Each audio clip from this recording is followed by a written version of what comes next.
Guys, প্রথমে তোমরা ভিডিওটা দেখো, তারপর আমরা এই ভিডিওর কিছু ফানি ফানি কমেন্ট করব।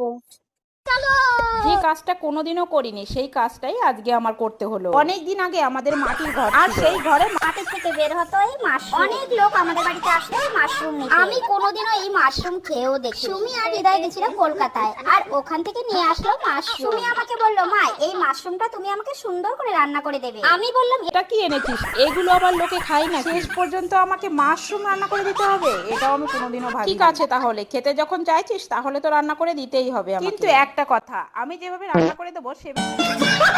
तो चलिए शुरू करते हैं। একটুর জন্য সুমির আসল রূপটা বেরিয়ে এসেছিল। নাটক চলছে, সুমি বলল আমি বললাম। সুমির চোখ বের হয়ে এসেছে। হৃদয়কে এক পায়ে দাঁড় করিয়ে রাখ। নেক্সট ফানি ভিডিওর জন্য চ্যানেলটি তাড়াতাড়ি সাবস্ক্রাইব করে নাও।